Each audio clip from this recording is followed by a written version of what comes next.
নবী করিম সাল্লাল্লাহু আলাইহি ওয়াসাল্লাম সাহাবীদের মধ্যে অত্যন্ত বয়সে ছোট অথবা জ্ঞানে অথচ জ্ঞানে এবং ইলমে অনেক গভীর পাণ্ডিত্যের অধিকারী একজন সাহাবী আব্দুল্লাহ ইবনে আব্বাস রাদিয়াল্লাহু তাআলা আনহুকে কয়েকটি উপদেশ করেছেন। যে চারটি উপদেশ বিশেষভাবে নবী করিম সাল্লাল্লাহু আলাইহি ওয়াসাল্লাম করেছেন, স্বর্ণের অক্ষরে সেই উপদেশগুলো আমাদের লিখে রাখা দরকার এবং নিজেদের অন্তরে সেগুলোকে গেঁথে রাখা উচিত। বিশ্ববিখ্যাত হাদিস বেত্তা, হাদিস বিশ্লেষক, মুহাক্কিক, উলামা একরাম এবং মুহাদ্দিসিন আইজাম তারা এই হাদিস সম্পর্কে অনেকেই অনেক মন্তব্য করেছেন। কেউ কেউ বলেছেন যে এই হাদিস সম্পর্কে যদি কেউ কোন বিষয়, এই হাদিসের কোন অংশ সম্পর্কে যদি কেউ না বুঝে থাকে কিংবা এই হাদিসটি সম্পর্কে যদি কারোর ধারণা না থাকে, তাহলে একজন মুসলিম হিসাবে এটা তার জন্য অজ্ঞানতা ছাড়ার কিছুই নয়। ইসলাম জানবে আর এই হাদিসটি সম্পর্কে জানবে না, এটি হতে পারে না। ইসলামের মৌলিক কিছু নীতিমালার কথা এই হাদিসে, কয়েক লাইনের এই হাদিসে নবী করিম সাল্লাল্লাহু আলাইহি ওয়াসাল্লাম বলে দিয়েছেন। শুধু তাই নয়, আমাদের আজকের জীবনে এবং আগামীর জীবনে যত সমস্যা আছে বা যত সমস্যা আসবে, সকল সমস্যার সমাধানের মৌলিক একটা রুট, মৌলিক একটা পন্থা এবং পথ এ হাদিসে বাতলে দেওয়া হয়েছে। আমরা যে হতাশা, ডিপ্রেশন, পেরেশানিতে অনেক সময় ভেঙে পড়ি এবং নানা কারণে আমরা যে দুনিয়াতে বিপর্যস্ত হই, বিপদের মুখোমুখি হই, এই পরিস্থিতিতে একজন ইমানদারের জন্য অসাধারণ একটি রোড ম্যাপ বলে দেওয়া আছে হাদিসের মধ্যে। যে হাদিস একজন ইমানদারকে যে কোনো বিপদ আপদে, যে কোনো বিপর্যয়ে তার কর্মপন্থা কি হবে সেটিকে পরিষ্কারভাবে বাতলে দিয়েছে এবং এর মাধ্যমে এই কঠিন পরিস্থিতিতে আমরা উত্তরণের পথ খুঁজে পাবো ইনশাআল্লাহ। মুহতারাম হাজরিন, হাদিসটি বর্ণনা করতে গিয়ে আব্দুল্লাহ ইবনে আব্বাস রাদিয়াল্লাহু তাআলা আনহু বলেছেন, কুনতু খালফান নবী সাল্লাল্লাহু আলাইহি ওয়াসাল্লাম, আমি নবী করিম সাল্লাল্লাহু আলাইহি ওয়াসাল্লামের পেছনে ছিলাম ইয়াউমান, একদিন। এখানে প্রসঙ্গত বলে রাখি, আব্দুল্লাহ ইবনে আব্বাস রাদিয়াল্লাহু তাআলা আনহু এমন একজন সাহাবী যিনি নবী করিম সাল্লাল্লাহু আলাইহি ওয়াসাল্লামের একাধারে চাচাতো ভাই ছিলেন, আবার তিনি বয়সে অনেক ছোট মানুষ ছিলেন। এই হাদিস বর্ণনা করার সময় তার বয়স ছিল অনেক মুহাদ্দিসদের মতে মাত্র 9 বছর। মাত্র 9 বছরের একজন কিশোর, একজন বালক এই মহামূল্যবান হাদিস বর্ণনা করছেন। শুধু এই হাদিস নয়, সবচেয়ে বেশি সংখ্যক হাদিস বর্ণনা করেছেন যারা, সেই বিরল ব্যক্তিত্বদের মধ্যে থেকে অন্যতম একজন হলেন এই আব্দুল্লাহ ইবনে আব্বাস রাদিয়াল্লাহু তাআলা আনহু, যিনি উস্তাজুল উম্মাহ। গোটা মুসলিম মিল্লাতের ওলামা একরাম, যত ইমাম আছেন, যত পণ্ডিত আছেন, সমস্ত ওলামা একরাম, সমস্ত পণ্ডিতদের উস্তাজ বলা যেতে পারে, মুআল্লিম বলা যেতে পারে। তার ইলম থেকে উপকৃত হওয়া ছাড়া আল্লাহর জমিনে কোনো আলেম, কোনো ইমাম হওয়ার সুযোগ নেই, কোনো আলেম হওয়ার সুযোগ নেই আব্দুল্লাহ ইবনে আব্বাস রাদিয়াল্লাহু তাআলা আনহুর জ্ঞান থেকে আহরণ করা ছাড়া। বয়স কত বলেছিলাম? 9 বছর বয়সে হাদিস বর্ণনা করেছে। এরপর নবী করিম সাল্লাল্লাহু আলাইহি ওয়াসাল্লাম যে খুব বেশি দিন বেঁচে ছিলেন তা না। কোন কোন ইতিহাসবিদদের মতে, কোন কোন বর্ণনা মতে হিজরতের মাত্র 3 বছর আগে তিনি দুনিয়াতে এসেছেন, জন্মগ্রহণ করেছেন। তার মানে নবী করিম সাল্লাল্লাহু আলাইহি ওয়াসাল্লাম দুনিয়া থেকে যখন চলে গেছেন তখন তার বয়স হলো প্রায় 13 বা তার কাছাকাছি সময়। আপনি চিন্তা করুন, এত অল্প বয়সের একজন বালক, এরকম একজন তরুণ, তিনি শুধুমাত্র আমাদের না, স্বয়ং সাহাবীদের মধ্যে ওমরে ফারুক রাদিয়াল্লাহু তাআলার মতো মানুষ, আবু বকর সিদ্দিক রাদিয়াল্লাহু তাআলার মতো মানুষ, নবী করিম সাল্লাল্লাহু আলাইহি সাল্লামের শ্বশুর যারা, বয়সে নবী করিম সাল্লাল্লাহু আলাইহি সাল্লামের চাইতেও বেশি যাদের ছিল বয়স, সেই মানুষগুলো যারা নবী করিম সাল্লাল্লাহু আলাইহি সাল্লামের সান্নিধ্য, সংস্রব ওনার চাইতে আরো বেশি দিন পেয়েছেন, সেই মানুষগুলো পর্যন্ত ওনার কাছ থেকে ইলম নিতেন, অনেক কিছু জিজ্ঞাসা করতেন। অমুসলিমরা একবার অবাক হয়ে জিজ্ঞাসা করলো, তোমরা কেমন যে আব্দুল ইবনে আব্বাসের মতো একটা বালকের পিছনে ঘোরাফেরা করো, একটা বালকের পিছনে তোমরা চলাফেরা করো, তাকে এত সম্মান করো, এটা কেমন হলো? একটা বালককে এত ইজ্জতের কি আছে? একটা প্রশ্ন করলেন যথাসম্ভব ওমর রাদিয়াল্লাহু তাআলা আনহু, যে ইদা জাআ নাসরুল্লাহ এর ব্যাখ্যা কি? বাহ্যিকভাবে এর ব্যাখ্যা দেখলে মনে হচ্ছে কোনো আনন্দদায়ক সংবাদ দেওয়া হয়েছে। আল্লাহ বলেছেন, যখন আল্লাহর সাহায্য এবং বিজয় আসবে এবং দেখবে দলে দলে লোক ইসলামে প্রবেশ করছে, তখন তোমরা আল্লাহর তাসবিহ মাখা প্রশংসা জ্ঞাপন করো, ইস্তেগফার করো। এই হলো সূরা ইজা জাআ নাসরুল্লাহর খোলাসা কথা। এখানে দলে দলে লোক ইসলামে আসবে, আল্লাহর সাহায্য আসবে, বিজয় আসবে, তখন করণীয় ঠিক করে দিয়েছেন। এটা তো আনন্দের একটা সূরা, কিন্তু তিনি ব্যাখ্যা করলেন না, এটা বেদনার একটা সূরা। এই সূরায় নবী করিম সাল্লাল্লাহু আলাইহি সাল্লামের ওয়াফাতের সংবাদ দেওয়া হয়েছে। ওয়াফাতের কথা লেখা নাই, কিন্তু আল্লাহর সাহায্য এবং চূড়ান্ত বিজয় হয়ে যাওয়ার মানে হলো নবী করিম সাল্লাল্লাহু আলাইহি সাল্লামের কাজ শেষ, ওনার যাওয়ার সময় হয়ে গেছে। তখন সবাই মাথা নত করলেন যে হ্যাঁ, এ বালক সাধারণ কোনো বালক নয়। এর অন্যতম একটা কারণ হলো, আপনারা অনেকেই শুনে থাকবেন, সহিহ বুখারীতে বর্ণিত হয়েছে, নবী করিম সাল্লাল্লাহু আলাইহি ওয়াসাল্লাম একদিন ভোর রাতে তাহাজ্জুদের নামাজের জন্য উঠেছেন। কোন নামাজের জন্য উঠেছেন? তাহাজ্জুদের নামাজের জন্য। তিনি তাহাজ্জুদের জন্য উঠেছেন। আজকাল তো এরকম পানি সাপ্লাই সিস্টেম ছিল না, ট্যাপ সিস্টেম ছিল না, আরো মরুভূমি, পানি এমনিতেই দুষ্প্রাপ্য, কষ্টসাধ্য ছিল পানি সংগ্রহ করা, আবার সাপ্লাইয়ের এই সিস্টেমও ছিল না। তো আব্দুল্লাহ ইবনে আব্বাস রাদিয়াল্লাহু তাআলা আনহু নবী করিম সাল্লাল্লাহু আলাইহি ওয়াসাল্লামের সাথে রাতে ছিলেন। বয়সে কিন্তু ছোট মানুষ। তিনি নবী করিম সাল্লাল্লাহু আলাইহি ওয়াসাল্লামকে ঘুম থেকে উঠতে দেখে, ঘুম থেকে উঠছেন নবী করিম সাল্লাল্লাহু আলাইহি ওয়াসাল্লাম, তার আগে আব্দুল্লাহ ইবনে আব্বাস রাদিয়াল্লাহু তাআলা আনহু আঁচ করেছেন যে তিনি ঘুম থেকে উঠে প্রতিদিনের মতো আজও তিনি ওয়াশরুমে যাবেন, ওয়াশরুমের কাজ সারবেন, ওযু করবেন এবং তাহাজ্জুদে দাঁড়াবেন। নবী করিম সাল্লাল্লাহু আলাইহি সাল্লাম যখন ওয়াশরুমে গেলেন, তিনি পানিটা রেখে দিলেন। এমন জায়গায় রেখে দিয়েছেন যে একটু আগেও না, একটু পিছেও না, মানে বিচক্ষণতার সাথে যে জায়গা রাখলে ওনার নিতে সবচেয়ে বেশি উপকার সহজ হবে এবং কোনো কষ্ট পেতে হবে না, কোনো বেগ পেতে হবে না, কোনো বিব্রতকর পরিস্থিতির মধ্যে পড়তে হবে না, ঠিক সেই রকম জায়গা পানি রেখে দিয়েছে। শুধু পানি না, সবকিছু এরকম গুছিয়ে যেটা যেখানে রাখা দরকার পারফেক্ট জায়গা মতো রেখে চরম বুদ্ধিমত্তার পরিচয় দিয়েছেন। নবী করিম সাল্লাল্লাহু আলাইহি সাল্লাম দেখলেন যে এরকম চমৎকার আয়োজন এবং এরকম অসাধারণ সেবা একজন বালক করেছে। নবী সাল্লাল্লাহু আলাইহি সাল্লাম এটি জানার পর তার জন্য দোয়া করলেন, আল্লাহুম্মা ফাক্কিহু ফিদ্দীন ওয়া আল্লিমহুল কিতাব। আল্লাহ, এই বালককে আপনি ইসলামের জ্ঞান দান করেন আর এই কোরআনের ব্যাখ্যার নলেজ আপনি তাকে দান করেন। এমন দেওয়া দিছেন আল্লাহ তাআলা, ওই বালকের কাছ থেকে জ্ঞান নেওয়া ছাড়া আল্লাহর জমিনে আজও পর্যন্ত এত বড় বড় ইমাম গত হয়েছে, 12 খণ্ড, 15 খণ্ড, 20 খণ্ড, 25 ভলিউমের বিশাল বড় বড় গ্রন্থের রচয়িতা, গোটা আলমিরা, গোটা আপনার বুক সেলফ ফুল হয়ে যাবে একটা গ্রন্থে। এত বড় বড় গ্রন্থ, বহু গ্রন্থ, কালজয়ী গ্রন্থের রচয়িতারা, যাদেরকে আমরা ইমাম হিসাবে স্মরণ করি, ইসলামের ইতিহাসের মহান পণ্ডিত ব্যক্তিবর্গ, একজনও নাই যে আব্দুল্লাহ ইবনে আব্বাস রাদিয়াল্লাহু তাআলার ইলম থেকে উপকৃত হওয়া ছাড়া কোরআনের তাফসীর বা ইসলাম বুঝার সাধ্য আছে। এরকম বড় জায়গায় আল্লাহ তাআলা নিয়ে গেছেন। নবীজি সাল্লাল্লাহু আলাইহি সাল্লামের দোয়া পেয়েছেন এই বালক। নাম কি?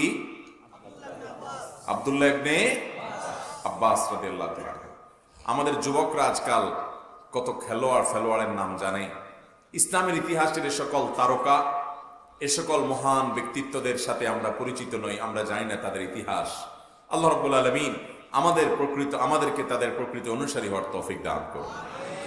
আব্দুল্লাহ ইবনে আব্বাস রাদিয়াল্লাহু তাআলা আনহু, তার সম্পর্কে আলোচনা করা আমার আজকে উদ্দেশ্য না। আমি শুধুমাত্র এই আলোচনাটা, তিনি যেহেতু হাদিস বর্ণনা করেছেন এবং নবী করিম সাল্লাল্লাহু আলাইহি ওয়াসাল্লাম একান্তে তাকে কিছু উপদেশ করেছেন, খুব স্নেহ করতেন, খুব মায়া করতেন, 4টি উপদেশ করেছেন। সেই উপদেশগুলো আমাদের জন্য উপযোগী, অনেক বেশি উপকারী। আজকের বাস্তবতায়, আজকের প্রেক্ষাপটে এগুলো আরো বেশি আমাদের অন্তরে গেঁথে রাখা উচিত। আপনি কারো থেকে কষ্ট পাবেন না, আপনি কারোর কাছ থেকে আঘাত পাবেন না, আপনার জীবনে অনেক সমস্যার সমাধান হবে।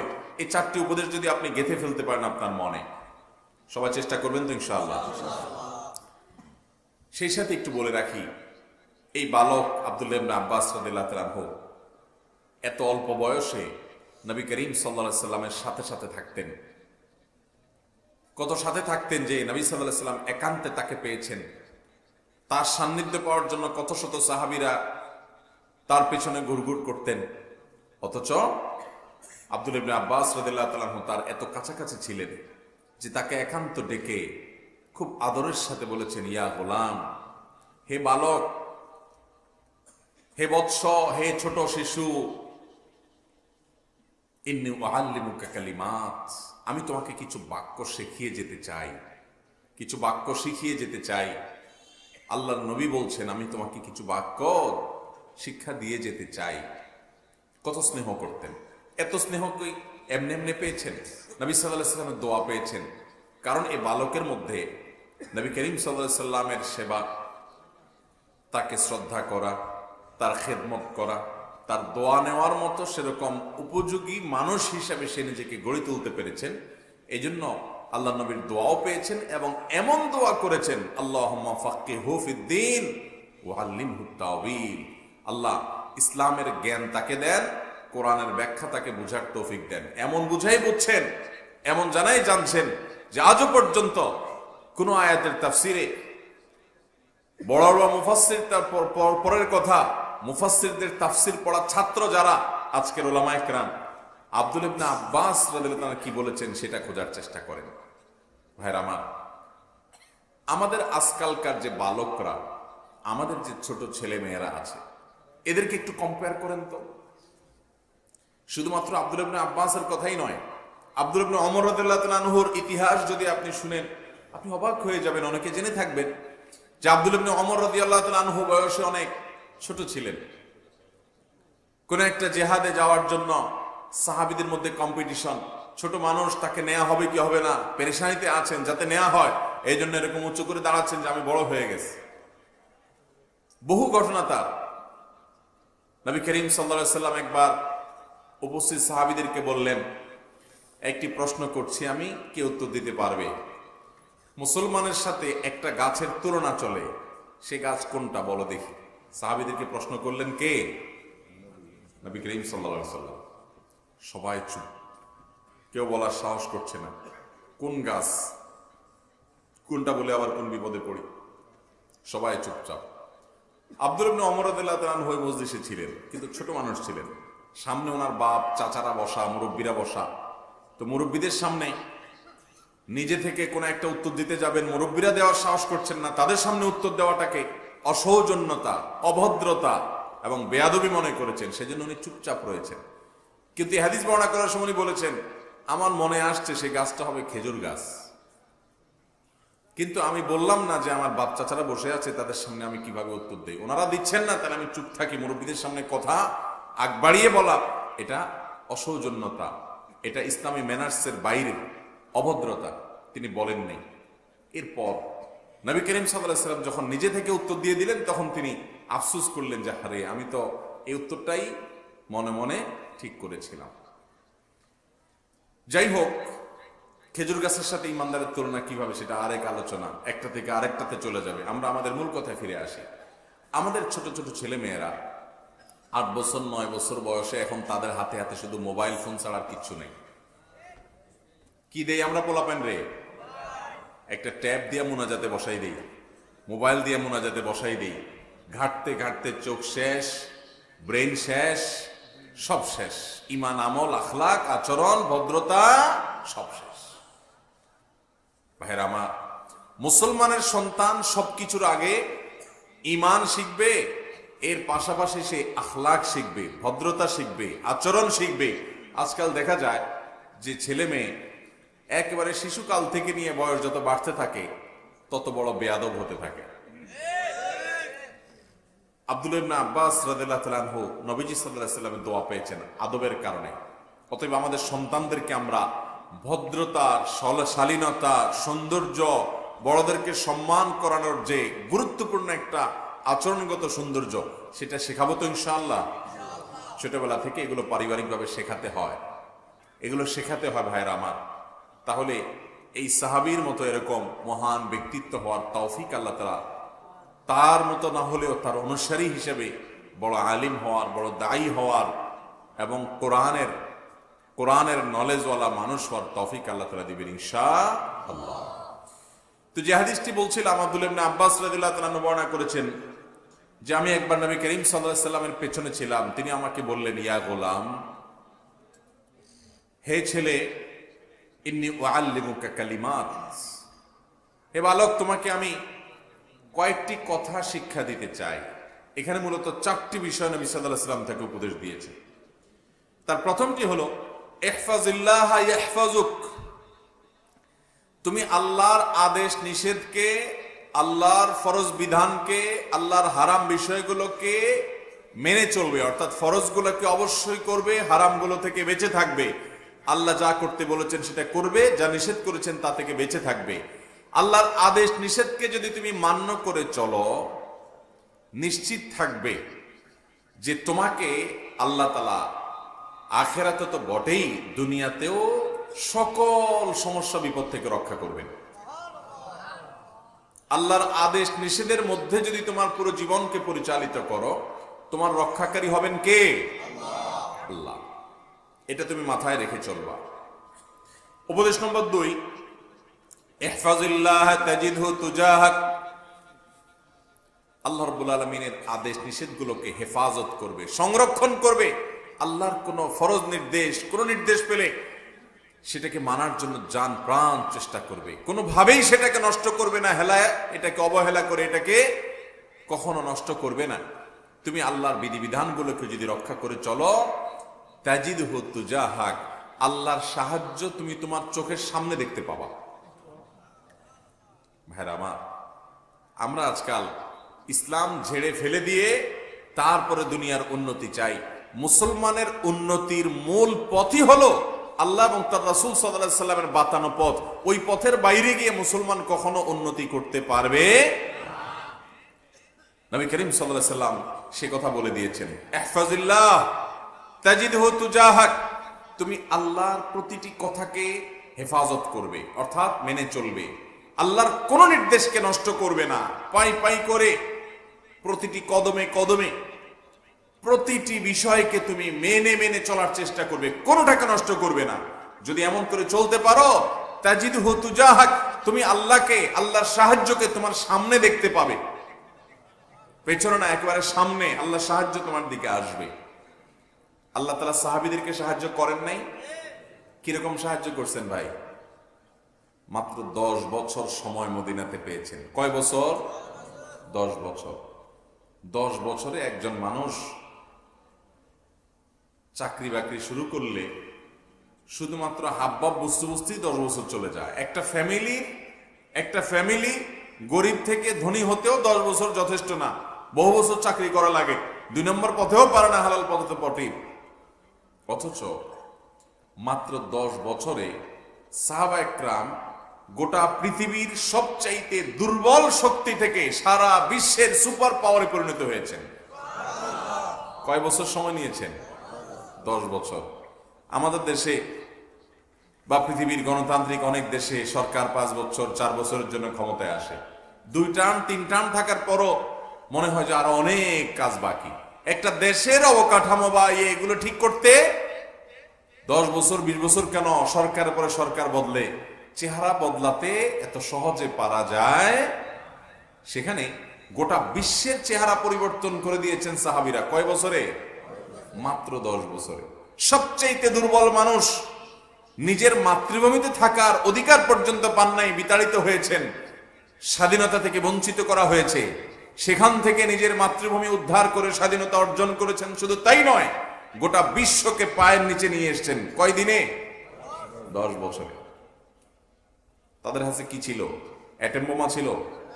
পারমাণবিক বোমা ছিল? ট্যাঙ্ক ছিল? বোমারু বিমান ছিল? কি ছিল?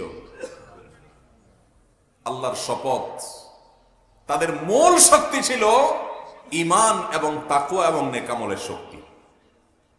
এই শক্তি এত এত বড় শক্তি, আল্লাহ তাআলা কোরআনে কারীমে এই জন্য বলেছেন, ওয়ালা তাহিনু ওয়ালা তাহজানু ওয়ালা তাহিনু ওয়ালা তাহজানু ওয়া আনতুমুল আ'লাউনা ইন কুনতুম মুমিনিন। কখনো মনমরা হবে না, কখনো পেরেশান হবে না, হীনমন্যতা তোমাদেরকে যেন কখনো পেয়ে নয় বসে, তুমি কখনো নিরাশ হবে না। তুমি নিশ্চিত থাকো, তুমি যদি প্রকৃত ঈমানদার হও, ঈমানের সেই লেভেলে তুমি নিজেকে নিতে পারো, নেকামল যদি সেভাবে করতে পারো, তোমরাই বিজয়ী হবে, কোনো সন্দেহ। অতএব ভেরামা, সব কিছুর আগে আমার ঈমান, আমার তাকওয়া, আমার সালাত, আমার যাকাত, আমার হজ, আমার তাহারাত, আমার আচরণ, আমার আখলাক, আমার লেনদেন, আমার কাজ কারবার, প্রতিটি বিশ্বাস, প্রতিটি কাজ, প্রতিটি কর্ম, প্রতিটি পদক্ষেপকে কোরআনের আলোকে, সুন্নতে রাসূল সাল্লাল্লাহু আলাইহি সাল্লামের আলোকে যদি সাজাতে পারি, আল্লাহ নবী সাল্লাল্লাহু আলাইহি সাল্লাম সে আব্দুল ইবনে আব্বাস রাদিয়াল্লাহু আনহুকে বলেছেন যে ইহফাজিল্লাহ তাজিদহু তুজাহাক, আল্লাহর বিধিবিধানগুলোকে যদি হেফাজত করে চলো, একেবারে পুঙ্খানুপুঙ্খ করে মেনে চলো, পরিপূর্ণভাবে যদি মেনে চলো, আল্লাহর সাহায্যকে, আল্লাহকে তুমি সামনে পাবা, পিছনে না, সামনে পাবা। ব্যক্তিগত সমস্যা বলেন, সমষ্টিগত সমস্যা বলেন, জাতিগত সমস্যা বলেন, ইমানদারের সকল সমস্যার সমাধানের মূল সূত্র হলো আল্লাহর আনুগত্য এবং পূর্ণ ঈমান। এটা যদি থাকে, সে যেখানে হাত দিবে ওখানে আল্লাহ তাআলা স্বর্ণ বানিয়ে দিবেন ইনশাআল্লাহ। সাহাবীদেরকে আল্লাহ বানান নাই? নবী করিম সাল্লাল্লাহু আলাইহি ওয়াসাল্লাম সাহায্য দেখান নাই? ইসলামের ইতিহাসে সোনালী যুগের স্বর্ণ মানবদের, তাবেঈনদেরকে, তাবেঈনদেরকে আল্লাহ তাআলা দেখান নাই? অর্ধ পৃথিবী তারা শাসন করেন নাই? করেছে। ভাইরা আমার, তো সেই জায়গায় আমাদেরকে যেতে হবে। নবী করিম সাল্লাল্লাহু আলাইহি ওয়াসাল্লাম সে উপদেশ করেছেন কাকে? আব্দুল্লাহ ইবনে আব্বাস রাদিয়াল্লাহু তাআলা খুব আদর করতেন, তাকে স্নেহ করতেন। সেই উপদেশটা আমরা জানতে পারলাম। অতএব আমরাও আমল করব তো ইনশাআল্লাহ। প্রতিটি বিষয়ে আমার রবের আদেশের উপরে পৃথিবীর কোনো আদেশ, আর আমার রবের নিষেধের উপরে আর কোনো নিষেধাজ্ঞা। আমার রব কি বলেছেন আমি তার জন্য জীবন দিব, কি নিষেধ করেছেন তার জন্য আমি জীবন দিব। প্রয়োজন হলে এর নাম হলো ঈমান, এর নাম হলো তাকওয়া, এর নাম হলো গোলামি, এর নাম হলো আবদিয়ত, এর নাম হলো মুসলমানিত্ব, এর নাম হলো সারেন্ডার করা। এটা ছাড়া মানুষ মুসলমান হতে পারবে? আমরা তো এখন ধরি মাছ নাচুই পানি টাইপ মুসলমান। নামাজও পড়ি, 2 নম্বরিও করি, ওয়াজও শুনি, দুর্নীতিও করি, ওয়াজও দেখি, আবার ইউটিউবে ফিল্মও দেখি, কোরআন তেলাওয়াতও শুনি, আবার গানও শুনি। এই ভেজাইল্লা মুসলমান দিয়া আল্লাহর কাছ থেকে সাহায্য পাওয়া বড় কঠিন। অতএব পিওর মুসলমান হব তো ইনশাআল্লাহ। উদখুলু ফিস সিলমি, পরিপূর্ণভাবে ইসলামে প্রবেশ করো। আল্লাহ তাআলা আমাদেরকে পরিপূর্ণভাবে ইসলামে প্রবেশ করার তৌফিক দান করুন।